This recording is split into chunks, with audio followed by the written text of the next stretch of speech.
He just got tired of pounding pavement, he said. So he bought a little sloop and he sailed up the coast, and when he got to Monhegan, he stopped. That was 1928. Here he comes like that and lives on the side of a rock pile, and well, you never see anything like that.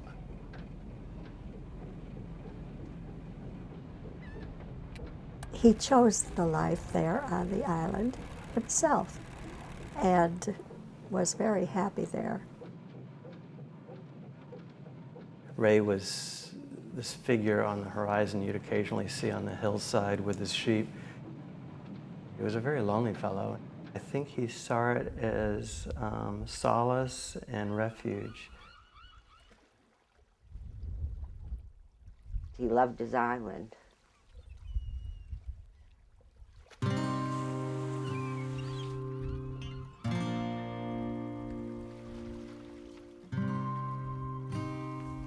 There were not only people from up and down the Maine coast who knew about the Hermit on Manana Island opposite Monhegan, but people from across the country.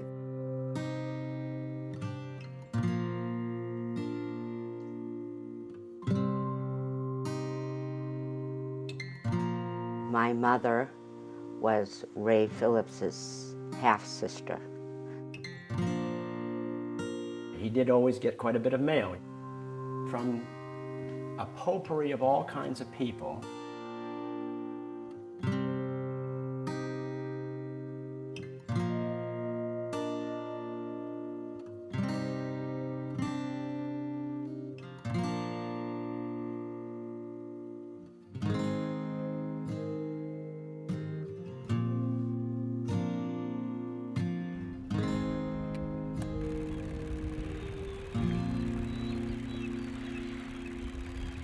Dear Ray,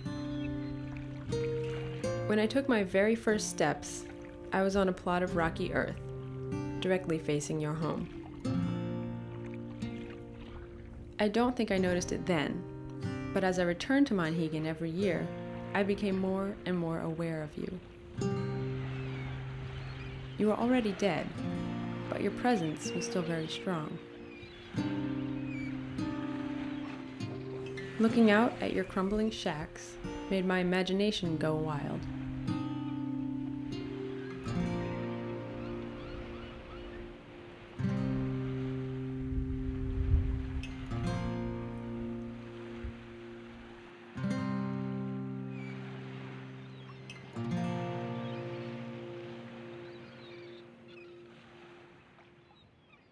I remember when he first came to the island, what an attractive man he was. He was rugged. You know, he always had a beard. I thought he was a nice-looking man. His teeth was just as white as could be. I remember that.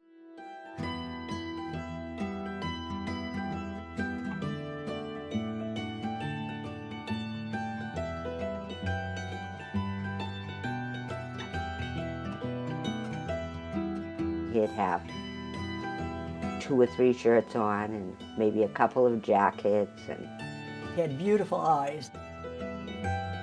A character to look at. looked like a derelict that lived on the streets. And he just looked like a homeless person. It wasn't someone you'd want to invite home for dinner. He was college educated. He had gone to the University of Maine 3 years. And I think he studied animal husbandry when he was there.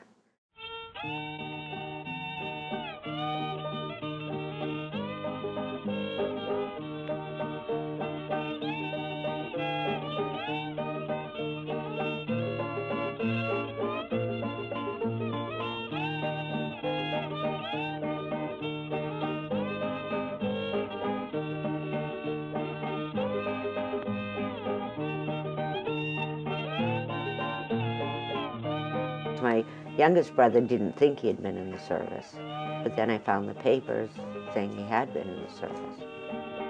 He went in the First World War. Somebody told me he got gassed a little bit, a little mustard gas or something. But something happened and he was getting a little bit of a pension from the government. When he came out, he went to New York and he was selling, working in some store or some market. As far as I know, he lived with his mother in New York, and he always lived with his mother. And his mother told fortunes for people, that she was a fortune teller. I've heard a lot of stories, and I don't know, if they're true. There's more myths about him than there is reality.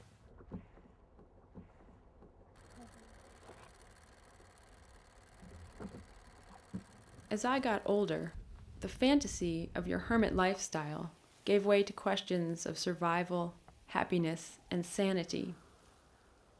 What made you leave New York City once and for all? Were you running away from something? Did you get your heart broken by a suave city girl? Maybe you lost your job or your apartment. Or maybe you were just haunted by a need for change.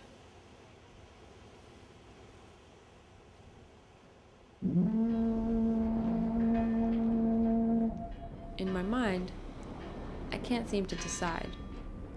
Were you brave, or were you a coward?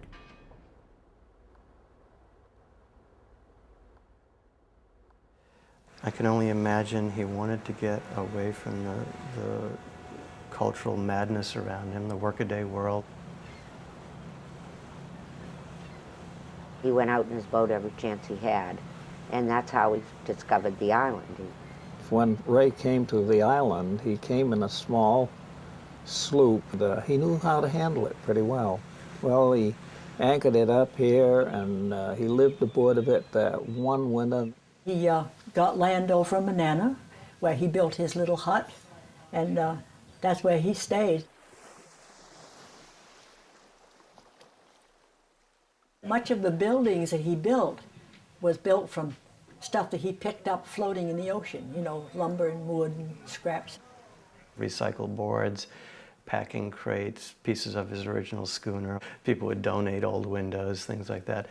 It was all like one big, long, rambling room, really. He had like a bunk with quilts on it, and he slept on that, and I think he had a couple of chairs. Ray lived a simple life.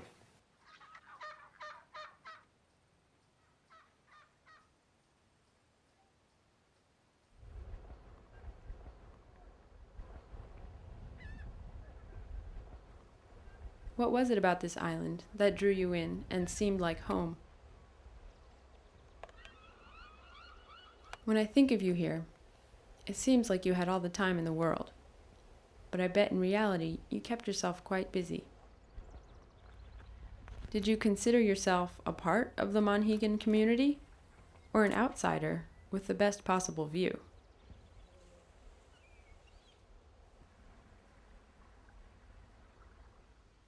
Oh, Monhegan's a mile and a half long, and Manana probably is a third that long. But it's just a rock. There was one tree there for years, just below where the Hermit lived. That's gone now. Manhegan is a magical place. There was just an acceptance there of all types of people that was very appealing. I was going through all the houses of residents just the other day in my mind, and I come up with about 50. In the wintertime and the summertime, it goes to about 500. For most of the year-round islanders, winter is their favorite time because they feel they have recovered their island after all of the summer visitors. And I've seen that over many, many years.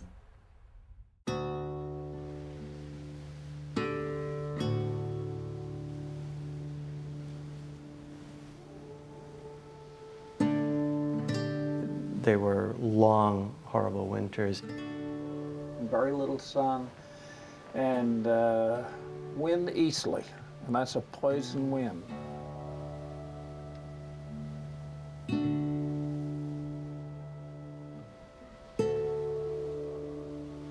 I think he spent a lot of time hovering over a heater in the winter trying to stay warm. I really do, because he never came out in the winter. And he was really stuck there.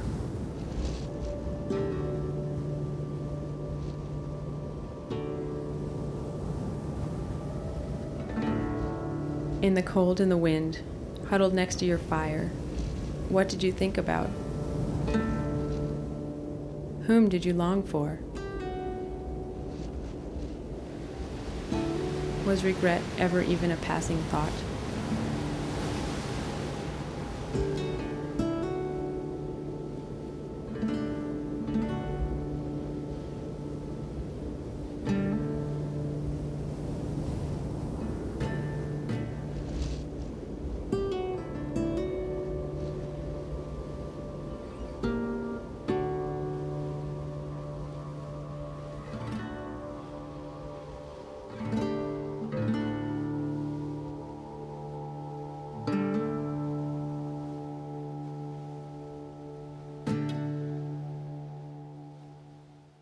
He used kerosene, and he would burn it in a variety of space heaters. He had to lug every drop of that across the harbor, which is not a small thing. He had kind of two houses. The house he had built and then the house that he had built around it. And he lived on the inner kingdom and his sheep lived in the outer kingdom. Sheep generate a lot of heat, and that was kind of post-industrial heating.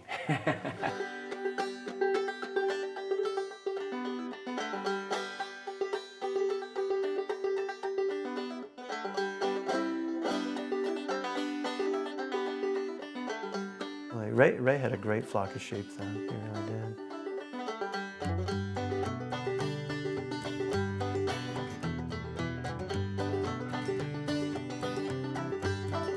We would come down the hill and we would see the sun over on Manana, and then this lone figure kind of going around herding the sheep.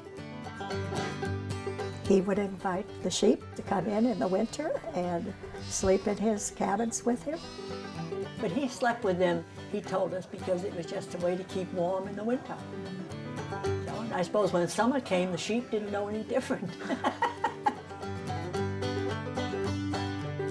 And I remember one year he built a new house, and he took us in to show us the house, so we walked through the old house to get there. And I said to him, I said, well, Ray, now are you going to allow the sheep in this house, this brand new one? And he said, oh, no, no. But he did. By the next summer, they were sleeping in the house with him.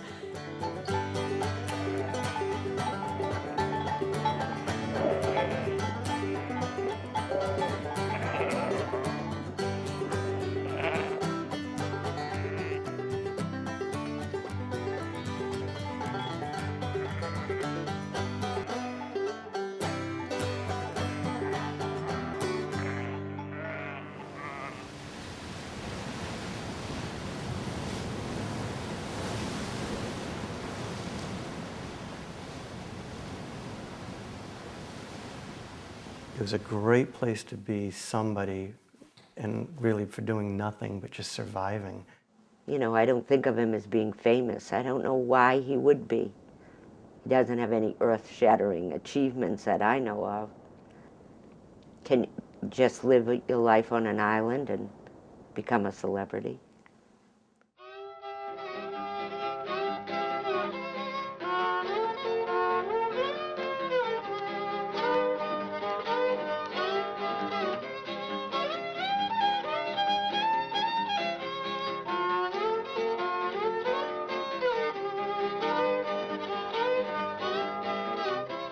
He was always willing to grant an interview. I don't think he ever turned anyone away. People would visit him all year long. Ray was one of the most photogenic individuals around. And with that beautiful beard and hair and stocking cap, occasionally photographers from different newspapers, magazines, would take his picture of this lone hermit on an island off the coast of Maine, and it would occur in different world magazines.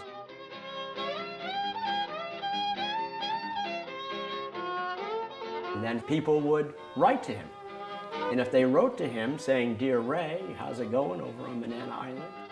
he would read it all, take that letter, and write to you, "Dear Elizabeth, how's it going over where you are?" Then he would take your envelope, turn it inside out, readdress it to Elizabeth, and you would get your same letter back. He wrote it to anyone who ever wrote to him. Is it crazy to be a hermit? Not necessarily. Is it unusual? Yes. And we're a pretty sociable animal. He didn't like to have a lot of people around, but he did enjoy people a lot and enjoyed talking with people.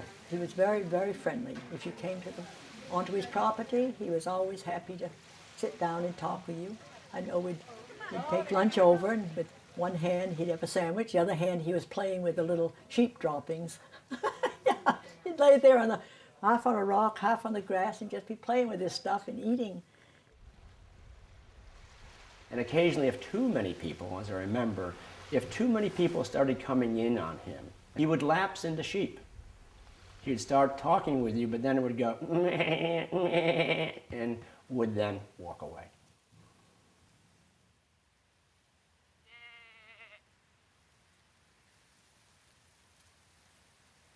I asked him one time, I said, "Ray, have you ever considered getting married, you know?"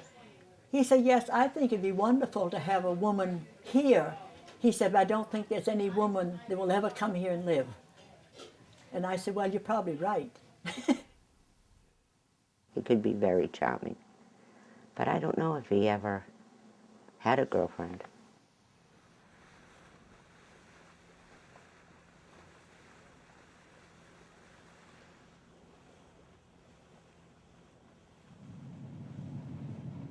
We were coming out, and I think there were only a few people on the boat, but I remember this gentleman, and I think he was from Rockland, and he was coming out to save the souls of the people of Manhegan. I said, "You know, you going to go to the church?" No. I'm going to save their souls and make sure that Manhegan, which is a heathen, dreadful place, that they know the power and the Spirit of the Lord. I said, "Great, boy, that'd be very interesting." So I'm afraid, and I have to confess, I didn't tell him that I was the minister. Anyway, we got off the boat, and Ray was on the wharf. And by gory, if that guy didn't go right for Ray Phillips, I mean, what better person to save? Ray was there, and he said something to the effect of, "Brother, are you saved?" And Ray said something like, I'm not sure. Why? He said, "Well, I'm here to save your soul." And Ray said, "Oh, wow, that's really good. I could use that." So I thought, gosh, maybe Ray is traditionally, formally religious, quote unquote. But then he said, "You know what? You can save my soul by coming over to my island. You see, I'm putting my roof on, and if you save my roof, you really might help save my soul." "Well, I don't have time for that," says the gentleman.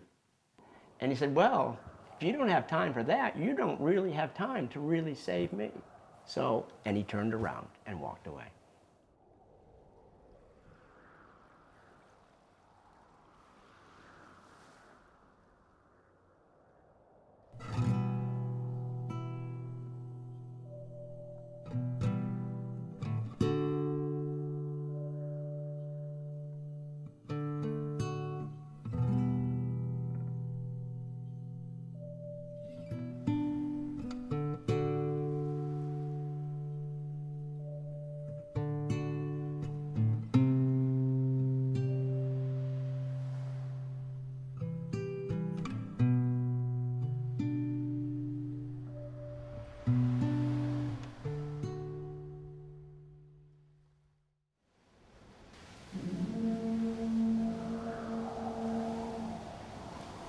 was rowing back, having gotten his groceries.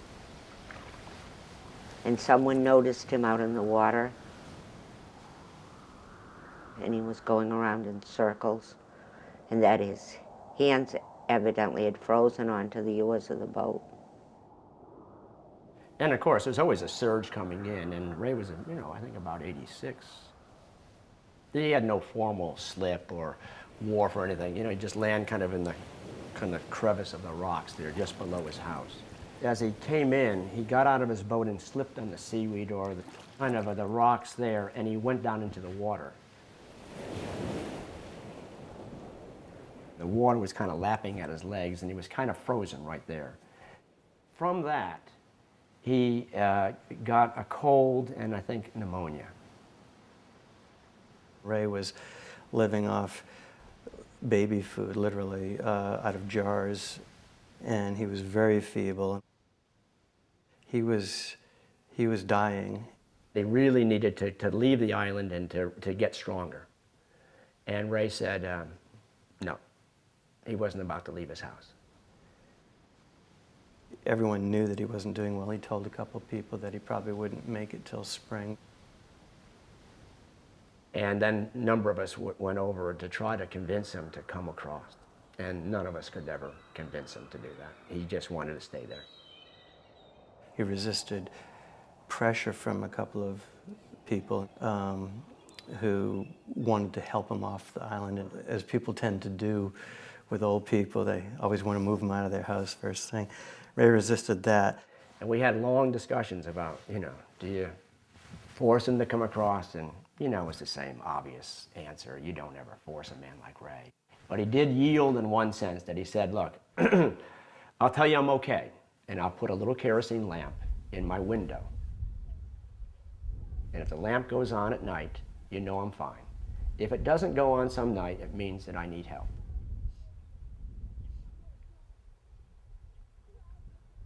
And for about, 2.5 weeks, the lamp, came on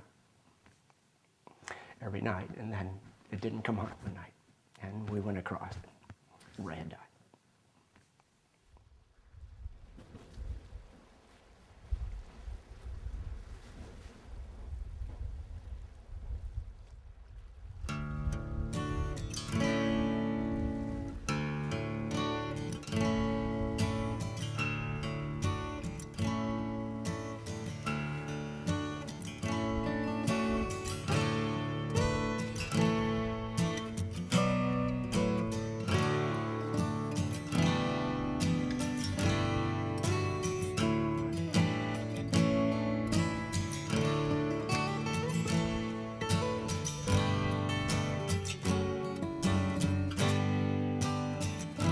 I'm sorry I won't hear from you with an inside-out envelope, but I wanted to write you just the same.